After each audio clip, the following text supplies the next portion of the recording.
So welcome to my YouTube channel. That's what we call The Good Life. It's March and it's really starting to get going and we're actually getting some nicer days. And today I'm going to take you for a little tour around my allotment plot and I'm going to let you know how some of my seedlings are doing at home as well. Now if you've not already subscribed to my channel, if you could please do so, because you'll get lots of helpful hints and tips all throughout the year from my allotment, my home garden and from time to time my home kitchen. First of all, I'd like to thank everyone for being a subscriber and some of the comments I've received recently. It's really nice to know that what I'm doing is make a really big difference, and it's lovely to know how all your plots are coming on as well. And I'm always keen to hear how everyone else is getting on as well, not just myself, so a massive thanks for that. First of all, before we start wandering around the plot, I've got some lovely seedlings doing really well at home. Most of them are still inside under my grow lights. I've got tomatoes, I've got aubergines, I've got peppers, I've started off some chard, I've got some broccoli that I've started off, but they're far too delicate to be putting out here. It's my first year of using grow lights and I'm really impressed that I can already see a really positive difference.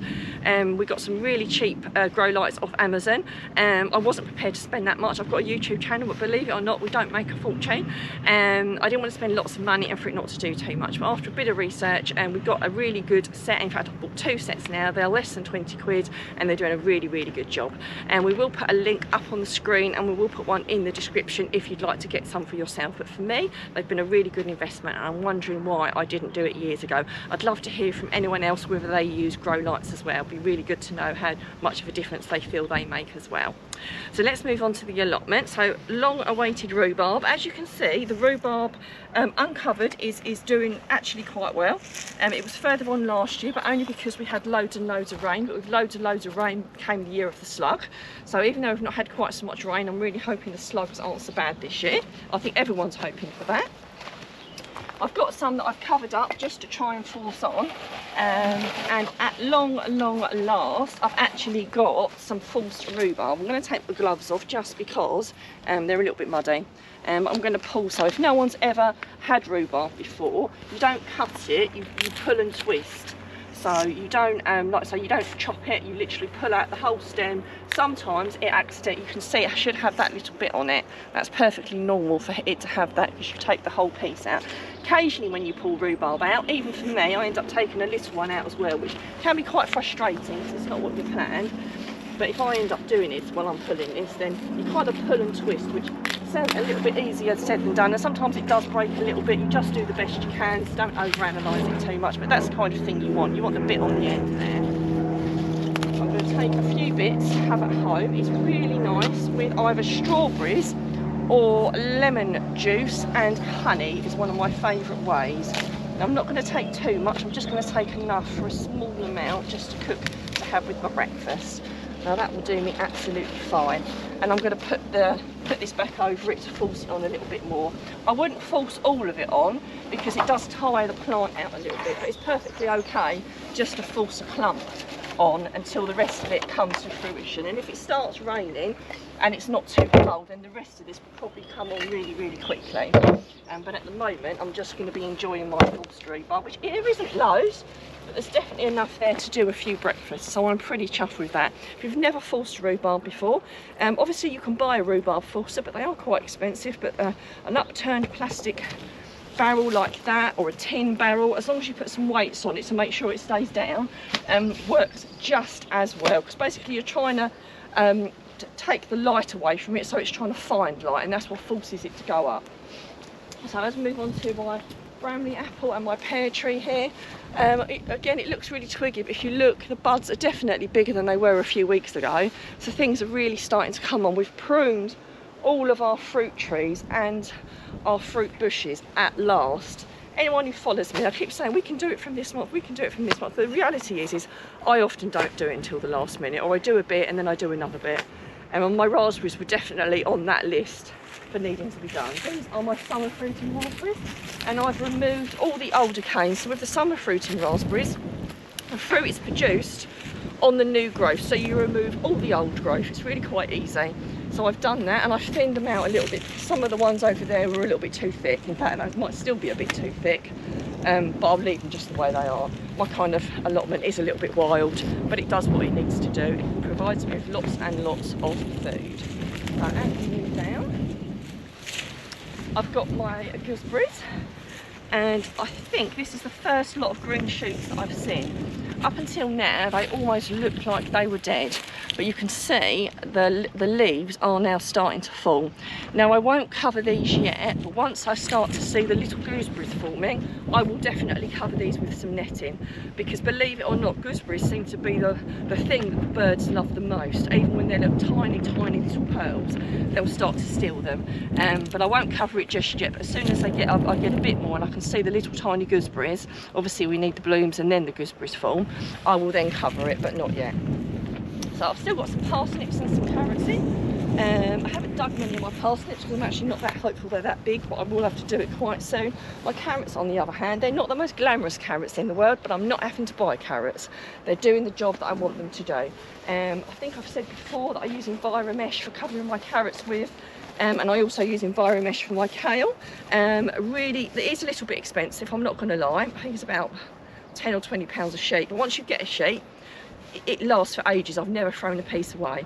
So Enviromesh is really good for keeping the ferret fly off, and also the white cabbage butterfly. I'll give you a link up on the screen. I want also in the description if you'd like to get some of that ahead of when you're going to put your carrots in. I haven't sown any new carrots yet. It's going to be about another probably May time before I sow direct into the ground with my carrots. So as you can see, we've got all this mulch here. I'm doing a lot more mulching this year. In previous years, I haven't mulched that much, but I know I'm going to have a really busy year. And we're really lucky that we get mulch delivered to our allotment. So we've put a lot of mulch down here. And at the moment, it's doing what I want it to do. And I'm not getting lots of weeds come up. So that's really good. My blueberries here, I've got lots of little buds and shoots on them. So I'm quite new to growing blueberries, but I absolutely adore them. And last year we had, I would say, a modest, reasonable amount of blueberries last year. So that was really quite pleasing. And I'm hoping that we'll get even more than that this year. I've also got my garlic here, which is not looking too bad. I've got a little bit of yellow in, which I'm hoping it isn't too much rust and it's just normal, but we'll see.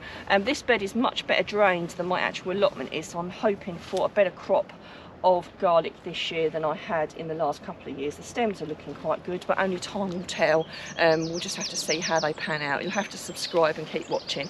I have got another raised bed arriving, so it's arrived actually, but it's still in the box, and we plan to put this up in the next month or so. A company called Vegiga is who I get my raised beds off of. They are really good. I do really like them. They're really sturdy and really easy to put up, and they do what I need them to do. So the one that I've got two round ones here. I've kind of got like a longer, more ovally shaped one. I don't know if that's the right word, a rectangle with curves on it. I think it's called an oval. So quite a longish one, which is going to go about here. And I'm planning on putting my peppers and aubergines in it. I'm planning on putting maybe some manure in the bottom to maybe give it a bit more heat, maybe give it a boost. We'll see how that pans out, but I will be doing that quite soon, just not yet. I've got a little polytunnel thing here, which I'm probably going to put my tomatoes in. As you can tell, I plan, but I don't set things in stone. I have a bit of an idea of where things are going to go, but I'm open to change my mind should something else come up. I'm probably going to put some of my tomatoes in there for a change. I generally grow them all at home because we're thinking of moving house. We are going to be moving house. I'm going to pop them in here so that I don't have to worry about leaving my tomatoes for someone else, but knowing me, I'll probably still pop some tomatoes in at home as well. As we move down, I've got some overwintering onions, which are doing quite nicely here. It's really important with your overwintering onions and garlic, do take the weeds out as you see them, because they don't like competing with weeds at all. The garlic and the onion are exactly the same, so it's worth just keeping those weeds down if you remember. I've still got some chard over here, believe it or not, and I've dug the last of the carrots that were over there, but I've still got some carrots up the top there that I can dig. So yeah, I can't actually believe that my chard still keeps coming, and it's actually looking okay and not completely attacked by birds and not completely attacked by slugs. So I think the slugs are not going to be as bad this year. Let me know what you think. Fingers crossed, because they were a complete nightmare last year. It was definitely the year of the slug. So I've just popped my spring planting onions in. Now you've got two choices when you put your spring planting onions in. You can just pop them straight into the ground, but I decided to start them off in module trays this year, which is not something that I normally do. If I'm honest, I normally just poke them straight into the ground. But I just thought I'd try something different, see if I get a better crop. Who knows, I might even pop some more in where I do just pop them straight into the ground if I can pick some up cheap enough. They're a mixture of red and white onions. Unfortunately, I don't know the make. They're a cheap pack from B&M, but I'm sure they'll do just as well. So I've obviously planted those. When you plant onions, whether you're planting them, let me just pull one out.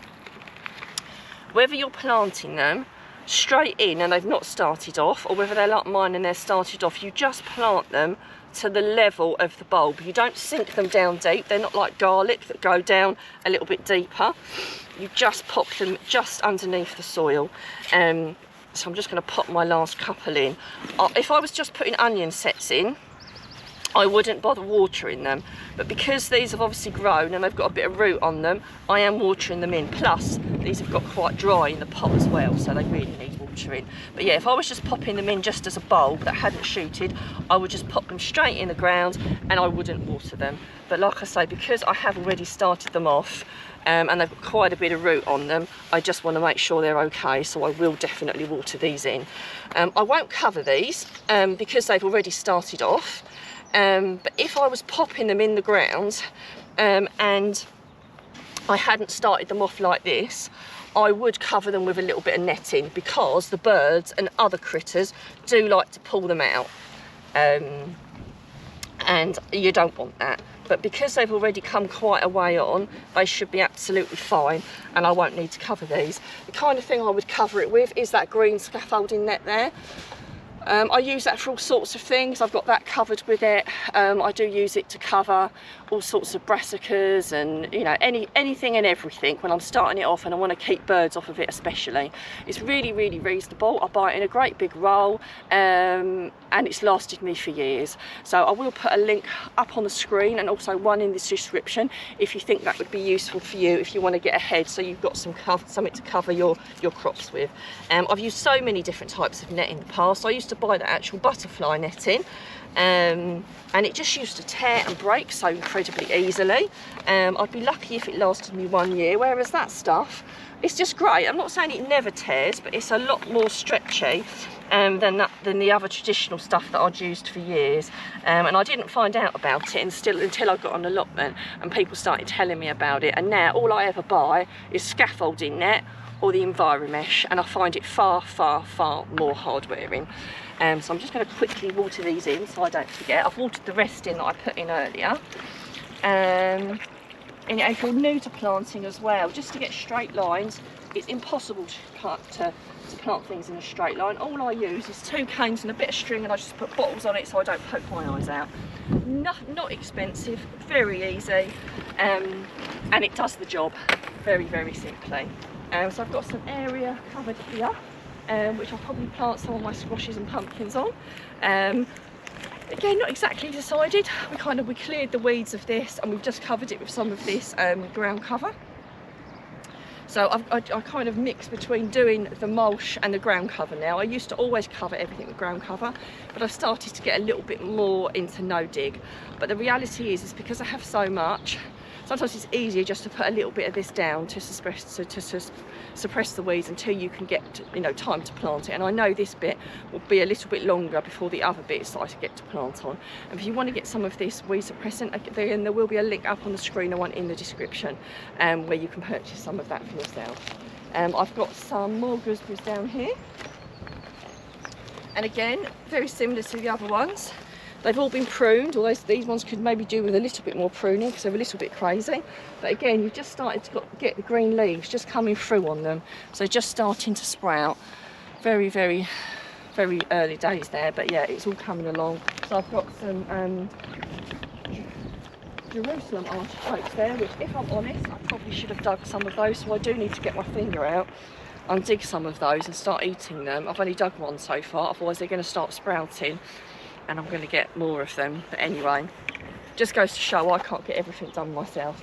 Now moving down to this area here where I'm going to be growing my potatoes and some of my other vegetables. I've just got my first row of potatoes in, so if we just move down here, so we removed all the weeds here And we didn't dig it over massively because, like I said, I'm trying to do no dig. So we gently, obviously, lifted the weeds out. We put some manure down because we're really lucky to get manure delivered here. And we put our first row of first early potatoes, which are an Aran Pilot. I have chitted my potatoes. And lots of people say, do I need to chit? Do you know what? It's not essential to chit, but if you get them early, there's no reason not to. And in my opinion, chitting is putting them in the right environment so they're ready to plant. When you get your new potatoes, you keep them in a cool, light place that's frost-free. You don't put them somewhere dark, otherwise what you're trying to achieve is tiny, small little chits, not great big long ones. As you can see, ones like that, you just want chits. That's all you're trying to achieve, is little tiny chits, not great big long ones. If you put them in a dark place, they get too long and straggly, and it's not the best thing for the plants. I've got Aran Pilot that we've put in here, and the potatoes that we got were actually quite large. I've personally never cut my potatoes before, but because they were so large and they had plenty of eyes on them, I chitted them like I would in the normal way. So I laid them out on the egg trays, which are in the picture you can see, and then about 3 or 4 days before I was about to plant them out, I cut them in half. Now if you've never done it before, if I can just show you what you're looking for, you cut them in half, so you make sure you've got a shoot on each side. So you wouldn't cut it if there was not a shoot coming out the other side, because at least the sprouts on there, because that's the bit that's going to obviously start producing a potato plant. So I basically cut them in half and I got double the amount of potatoes. I've never done that, but my granddad used to do it. In fact, I think my granddad used to plant just peelings, to be honest, and he still managed to get loads of potatoes. So this is definitely a first for me. I'd love to hear if any of my viewers have cut their potatoes in half before, and to hear how well it had done.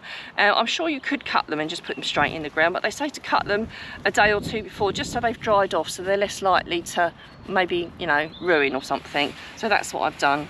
You put them at least 15 centimetres down, up to about 30 centimetres if you're putting them in the ground, and they're about 1 foot apart as well. And then all I've got to do is just cover them up. With first earlies and second earlies, there's different types of potatoes, and some need earthing up more than others. Some say that the first earlies and second earlies don't really need earthing up at all. In my opinion, they need a little bit of earthing up, but not as much earthing up as a main crop, because they mainly just produce potatoes on one level. They don't keep producing potatoes on more levels. I think there's indeterminate and determinate, and I can't remember which is which, but basically one is more likely to grow up and produce more potatoes onto the surface, and one is more likely to produce them on one level, but they will still spread out a little bit. So I will still earth these up a little bit. I didn't earth my first earlies last year, just to try that test out, and although most of them were okay, I did get a few surface ones that were green. So I will definitely earth these up a little bit, but like I said, not as much as I would a main crop, which you definitely need to earth up. And by earth up, you just, as the shoots come through the ground, you just cover them back up a few times, so that more potatoes can grow into it, if you don't know what earthing up is. But if you follow my channel, you'll soon get to learn what everything is, because you'll get to see what I'm doing it and when I'm doing it, and if you're not sure, you can just ask me some questions. Now, I do hope you've enjoyed the tour of my allotment. If you've got any questions or queries, please do let us know. But if you're wondering what you can sow this month, there is a link up on the screen and one in the description of what you can sow now.